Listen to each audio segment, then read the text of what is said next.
and you are watching the video presentation of Group 6.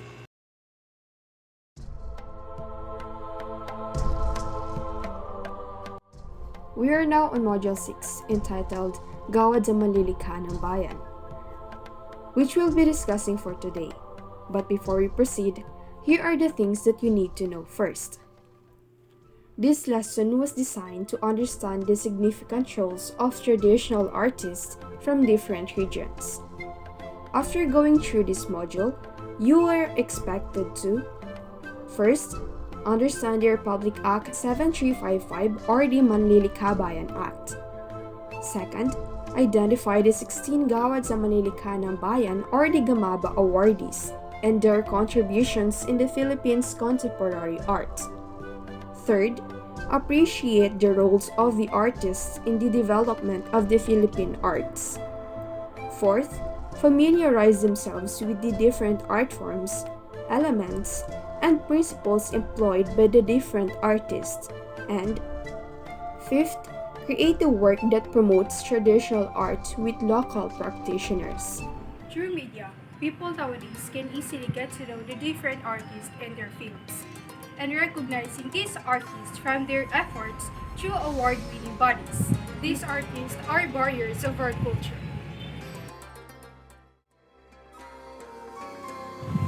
Since the pre-Spanish era, Philippines are rich in its culture. Ancestors are the living heritage or culture bearers of the country. They developed this native art form to which portrays the significant life of the Filipino. People know very little about the art forms that exist up to this present time. These artists are doing what they value and love to modify and to keep these traditional arts alive. People can learn from the vast knowledge of these indigenous people who can live longer not only the techniques to survive, but also the distinct identity of being Filipino. For this lesson, we will learn the 16 national living treasures known as Gawad sa Manlilikha ng Bayan or the Gamaba awardees for the National of Commission of Culture and Arts.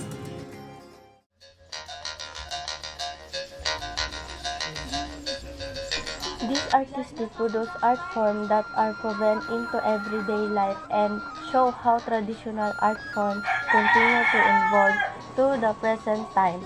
To the skills and talent they have contributed to preservation of the unique Philippine culture heritage. As envisioned in Republic Act No. 7355, known as the Manlilikha ng Bayan Act, was established in 1992 and shall mean citizens engaged in any traditional art uniquely Filipino, whose distinct skills have reached such a high level of technical and artistic excellence, and have passed it onto in his community with the same degree of technical and artistic competence. What is the National Commission for Culture in the Arts or the NCCA? The National Commission for Culture in the Arts or the NCCA is the highest policy and coordinating body for culture in the arts of the state. It has to search for the finest traditional artists of the land who adopts a program that will ensure the transfer of their skills to others, undertakes measures to promote a genuine appreciation of, and they give pride among our people about the genius of Manlilikha ng Bayan. The Gawad ng Manlilikha ng Bayan are the Gamaba awardees.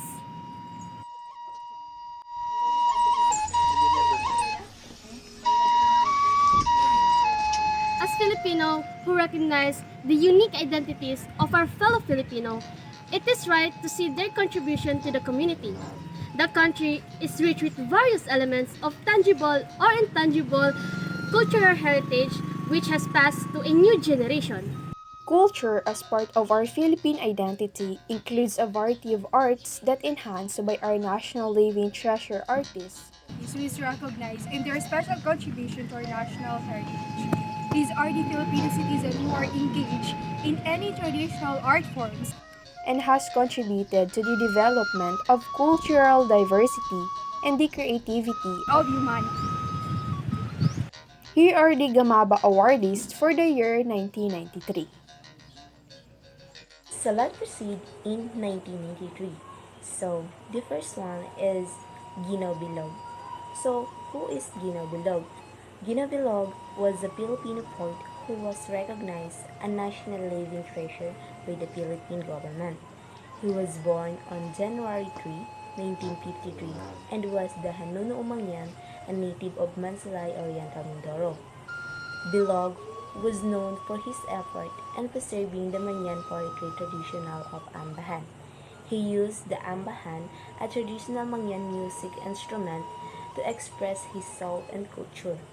He was the master of the ambahan and won the Gawad sa Manlilikha ng Bayan Award in 1993. His work include poem and story based on the ambahan, a traditional poet from the Mangyans, and the bamboo tube, a material used by the Mangyan for writing and communication. Number 2, Masino Intaray.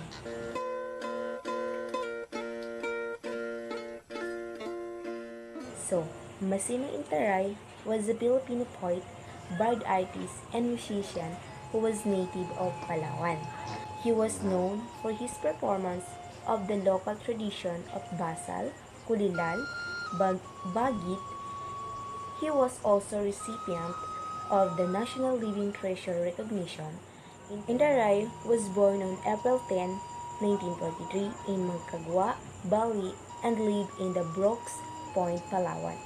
He was a master of Kulilal, Bagit, Basal, Aroding, and Babarak, prolific epic chanter and storyteller.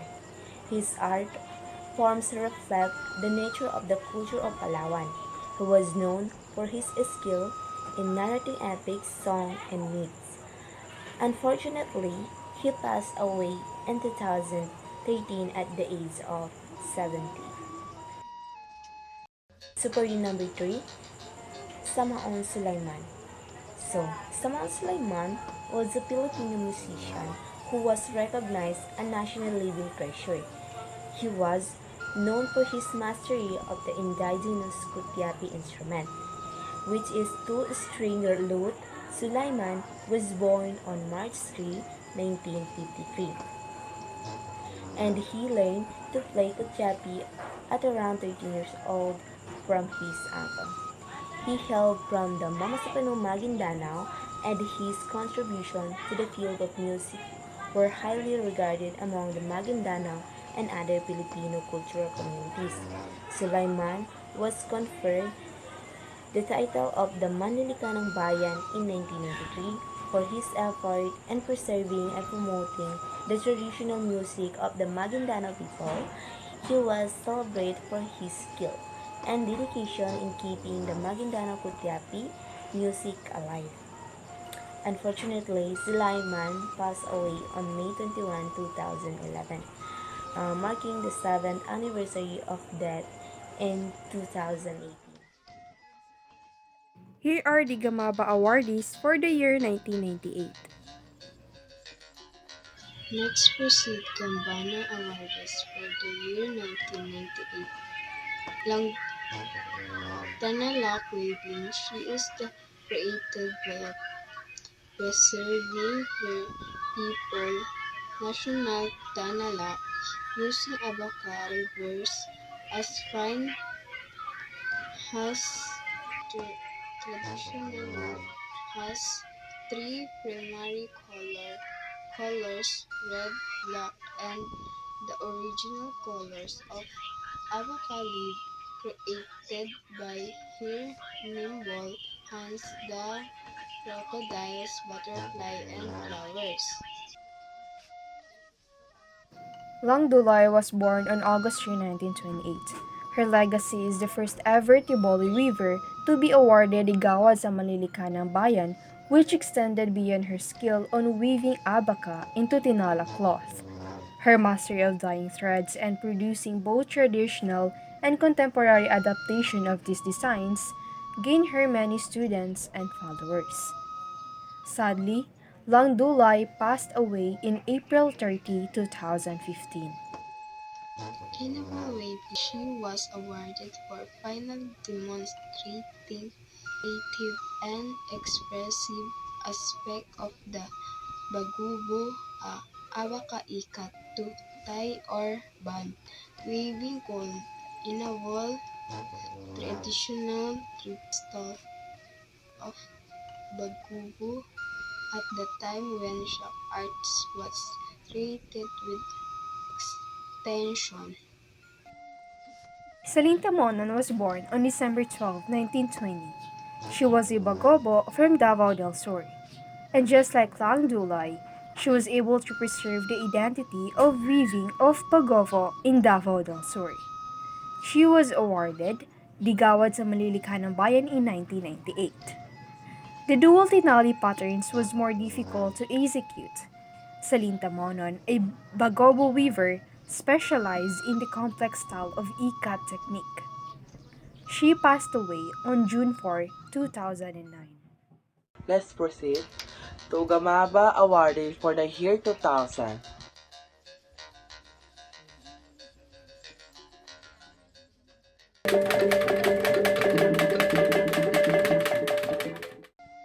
Si Uwang Hadas pala ay pinanganak siya noong February 15, 1945. Halos nabulag siya sa 5 taong gulang. Niniwala ang mga tao sa kanya, komunidad. Ito ay dahil sa paghihiganti ng mga espiritu ng kalikasan na naninirahan sa buhay libagan.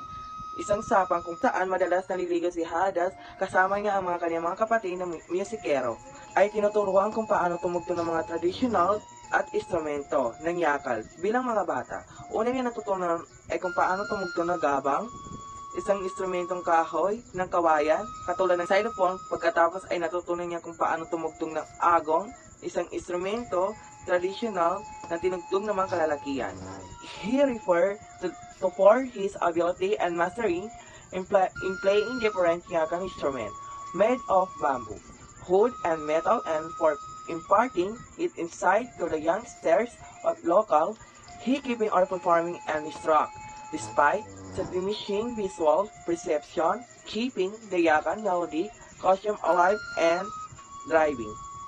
So, ang mga instrumento ay gawa sa mga materyales tulad ng kawayang kahoy at metal, ay binamagit ito sa protection ng kilalang hindi lamang sa kanyang kakayahan ng tumugtog ng mga ito ay sa kabilang pagkakaroon ng mga problema sa kanyang paningin. Ang individual na ito ay patuloy gumaganap ng pagtuturo sa ibang tungkol sa yakan musical tradition at dedikasyon na ito ay nakatulong sa natilihing buhay at umuunlad ng mga musika ng yakan.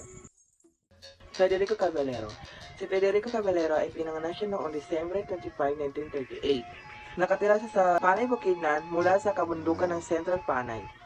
Continuously works for the documentation of the oral literature, in particular the epics of the people. These ten epics rendered in the language that thoughts related to Kiniray is no longer spoken. Ito ay bahagi ng rehiyon ng mga particular, pinabagit nito ng sulod Bukidnon ng isang tribo. Matatakbuan ito sa rehiyon ng Kalinog, Iloilo, sa Isla at Banay.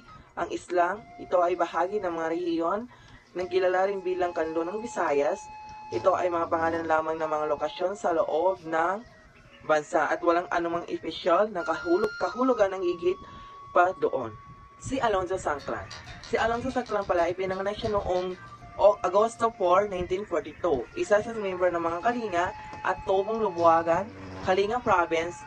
Si Sangclan ay nagtuturo sa sarili niya mga tradisyon ng kanyang mga tao, ng sining, ng pagtatanghal, na natutunan niya kung paano tumugtog ng mga tradisyonal, ng instrumentong pagmusika ng Kalinga at mga kilosang sayaw ng ritual ng Kalinga ng walang formal or informal na pagtuturo. Playing Kalinga musical instruments is a lifestyle work is to paint the portrait of his people to recall a tradition or opposites and dualities and people's character recorded in Candace is aggressive and gentle. Playing Kalinga musical instrument dance patterns and moods related to rituals. Pagpinta ng mga larawan ng kanilang komunidad na pamamagitan ng paggamit ng musika at sayaw.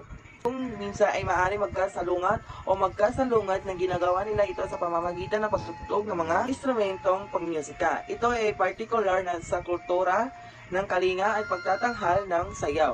Ito, ang musika at sayaw ay iba't ibang ritmo at estilo, ang ilan sa mga agresibo habang ang iba ay banayad, ngunit lahat sila ay magsama-sama upang lumikha ng natatanging larawan ng mga Kalinga. Ang Kalinga ay isa sa mga lugar na matatagpuan sa Hilaga, bahagi ng Luzon Isla, sa isang mga pangunahing isla sa Pilipinas. Ito ay kabilang sa administratibong rehiyon na tinatawag na Cordillera Administrative Region o CAR na madaling salita. Let's move forward to the Gamaba awardees for the year 2004. We have Haja Amina Api, Eduardo Mutok, and Darhata Sawabi. Firstly is Haja Amina Api. Haja Amina Api was born in June 25, 1925, died in April 2, 2013 at the age of 87 years old. She is a teacher from the Sama indigenous people of Umus Matata, Tandubas, Tawi-Tawi, and Barm. She was recognized as the master of mat weaver. A mat weaver is the process of twisting, weaving, and twisting in different shapes in a simple and patterned way with the help of hands and feet. Her colorful mats with their complex geometric patterns showcase her precise designs, sense of designs, proportion, and symmetry and sensitivity to colors. Second, we have Eduardo Mutok. Eduardo Mutok was born in October 12, 1994. He is a Filipino metalsmith and sculptor in the region of Apalit, Pampanga, Region 3rd, and Central Luzon. He is known to be a practitioner of the craft of pinukpok. Pinukpok is the hammering process of thin metal sheets of brass, silver, and gold. Mutok creates works of both secular and religious nature using silver wood and bronze medium. His intricately detailed retablos, mirrors, altars, and carrozas are in church buildings and non-public collections. And lastly, we have Darahata Sawabi. She was born in March 4, 1943, died in March 12, 2005 at the age of 62 years old. She is a Filipino weaver from Tausug Parang, Sulu, and Barm known for Pisyabit. Pisyabit is a traditional Tausug cloth tapestry worn as a head covering by the people of Jolo. It is made from a cotton or silk, square in shape and provided with geometric patterns. She has remained devoted and preserved with her mission to teach the artwork of Pisyabit weaving. Her strokes firm and sure, her color sensitivity acute, and her dedication to the best of her products unwavering. Here are the Gamaba awardees for the year 2012. Elena Magamayo, born in 13 August 1924, is a Filipino worthy who is a lead practitioner of the Ilocano traditional of Pinagabel. Native of Pinili, Ilocos Norte, learned the Ilocano weaving traditional of making inabel from her aunt at age 16. She taught herself on how to execute the traditional patterns of binakol in inurutan geometric design, cosikos like spiral forms, and Sinan Sabong is the most challenging pattern among the forms. Loom made by a local craftsman using sagat hardwood. Gamayo's loom lasts for 30 years, already past 80 years old. Gamayo remained committed in making inabel. Magdalena has a deep history with the inabel, not only those she shared the craft with her. For years, it has also helped her to get through the war and recovery from the death of her only child, and profound entanglement with the inabel reveals itself. In 2012, inabel weaving was recognized as accorded the Gamaba of National Living Treasures Award. To date, she is the one of with only 16 awardees. On November 8, 2012, Rufino Garcia, born in March 27, 1941, is a Filipino hatter who is regarded as a national living treasure in the Philippines for making Tampugao hat, a type of Ilocano headwear. Garcia is known to crafting Tampugao hat, type of Ilocano hat made for a variety of gourd known locally as a tabungao. Garcia learned how to create tabungao, that's a velvet basket, from his grandfather when he was 15 years old. He eventually became known for producing tabungao hat. Garcia himself would wear tabungao hat in his daily life and he could create 100 headwear. National Living Treasure Award 2012 award sa Manlilikha ng Bayan. Teofilo Garcia is a simple man, still a farmer at heart, and since he was title of Gawad sa Manlilikha ng Bayan, teach local school children at tabungao making and open up his home workshop to drop in visitor who wish to meet him and buy one of his unique products. Here are the Gamaba awardees for the year 2016. Ambalang Ausalin, Apu Ambalang, as she is called by her community of weavers, who is from Lamiran City.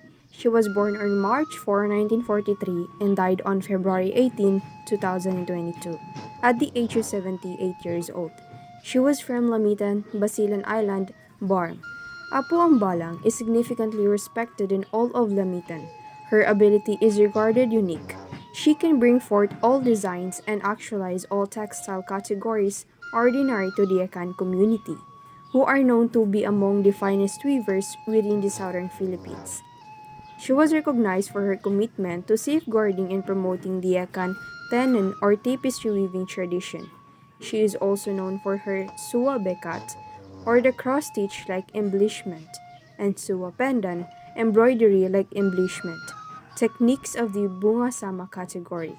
She has a complex knowledge of the whole weaving process, mindful at the same time as the cultural significance of each textile design or category. Delita Tumandan Bantilan was born on October 17, 1940, is a Filipino textile weaver from the municipality of Malapatan, Sarangani. She is credited with creating some of the biggest, most doubly beautiful mats to be seen anywhere in Southeast Asia. She was given the National Living Treasure Award through the National Commission for Culture in the Arts in 2016. Since she was a kid, she was bright and careful in tangled weaving. Her perseverance took place because of her supportive husband.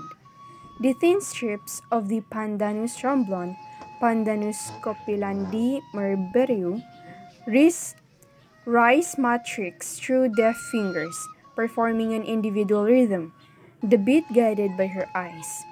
The unwoven strips are held tight at the other end of her body, as toes curl and close around. Not only the strips, but as it were, the abstraction that other people call design. The arc of her torso determines the dexterity of feet and toes. Hand-eye coordination happens inside a frame of milliseconds. Masalon Dulo is a Balaan ikat weaver from Mount Matutum, Polomolok in South Cotabato. She promotes the tradition of Blaan Mabaltabi or the ikat weaving. She was born on August 8, 1914 and died on January 26, 2021. Commonly referred to as Fu Yabing, was a Filipino textile master, weaver, and dyer, credited with preserving the Balaan traditional Mabaltabi art of ikat weaving and dyeing. At the time of her death, she was one of only two surviving master designers of the Mambal Tabi art of the indigenous Balaan people of southern Mindanao in the Philippines. She was only 14 years old when she started weaving. All her younger years were spent in sharpening her skills and imparting the knowledge to younger generations of Balaan weavers. She follows her mother's movements back and forth. She colors the fibers, counts the threads and observes the rhythmic dance of a weaver's dreams woven into unique soulful pieces. You stayed! Thank you for watching. This is the Contemporary Philippine Arts from the Regions, Quarter 1, Week 6, Gawad sa Manlilikha ng Bayan video presentation of Group 6 from 12 Samakmad.